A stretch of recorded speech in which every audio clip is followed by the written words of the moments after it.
Hungarian Prime Minister Viktor Orbán has escalated his war of words with Ukraine and the West, delivering one of his most combative interviews yet. He declared flatly that Ukraine has lost its sovereignty, insisting that the country survives only because of Western financial and military aid. According to Orbán, Kyiv could collapse within just 24 hours if support from Washington and Brussels were cut off. Ukraine is not an independent country. Ukraine is not a sovereign country. We keep Ukraine. The West keeps it. We give them our weapons. If we decide, as the West decides, that we will not give a penny tomorrow morning, if Ukraine shuts up, it's over. Orbán went even further, arguing that the war's outcome has already been decided in Russia's favor. He dismissed any possibility of a Ukrainian battlefield victory, claiming the conflict is essentially over. The Hungarian leader said the only way Ukraine could push back Russian forces is with direct US or NATO troop deployments, a move he warned would plunge the world into a catastrophic global conflict. The war is over. The Russians have won. It's a closed case. This war cannot be won on the battlefield. Every military expert says Ukraine can win only if 100,000 troops arrive from Western Europe or America. But that means a world war, and no one wants that. The Hungarian premier also lashed out at NATO and European leaders, accusing them of exaggerating the threat from Moscow and spreading fear to justify escalation. Orbán mocked what he called a culture of military panic across Europe, describing Russia as fundamentally weak, compared to the collective strength of the West. He questioned why, despite superior population, economy and military budgets, Western powers still speak as if they are the vulnerable ones.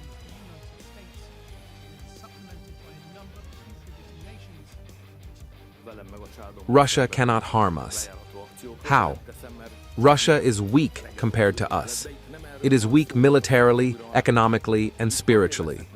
We are the strong ones. We should behave like a strong community. They act as if we are the weak ones. I can't understand that. Orbán's defiance did not stop at NATO or Brussels. He used the interview to attack the European Union directly, portraying it as yet another foreign occupier trying to dictate Hungary's future. Drawing a sharp historical parallel, Orbán compared EU influence today with the French, German, and Soviet domination Hungary endured in the 20th century, accusing Brussels of behaving just like past foreign rulers. Mihaly Karolyi was sent to us by the French. Selassie was given power by the Germans. Rákosi was taken by the Russians. And now the people of Brussels want the same thing.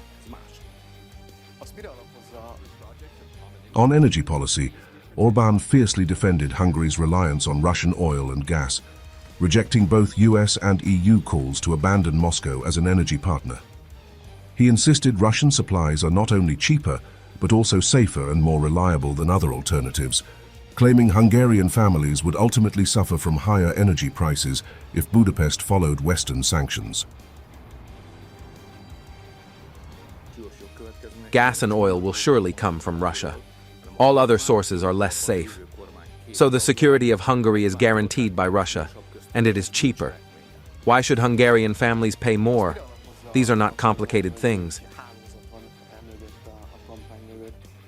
Even US President Donald Trump, a longtime ally of Orbán, was not spared. The Hungarian Prime Minister revealed that Trump directly questioned him about Hungary's deals with Russia.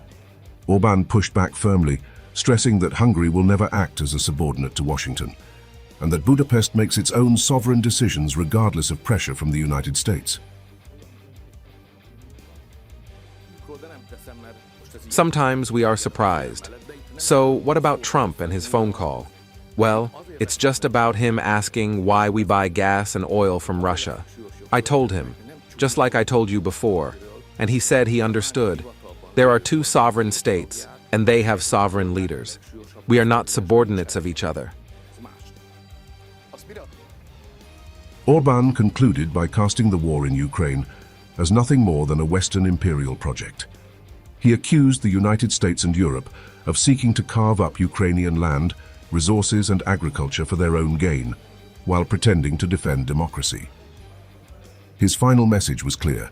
Hungary rejects what he calls an imperialistic war and will continue to defy EU, NATO, Kyiv, and even Washington if necessary. The Westerners don't want to leave Ukraine. It's a real imperialistic war. They need land, Ukraine, agriculture. Money is behind it.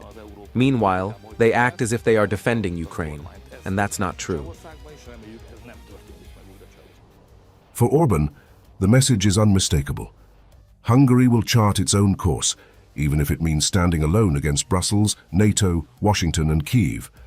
His words underline a combative strategy ahead of the elections, portraying himself as the defender of Hungarian sovereignty against what he sees as foreign interference, failed Western wars, and costly energy policies.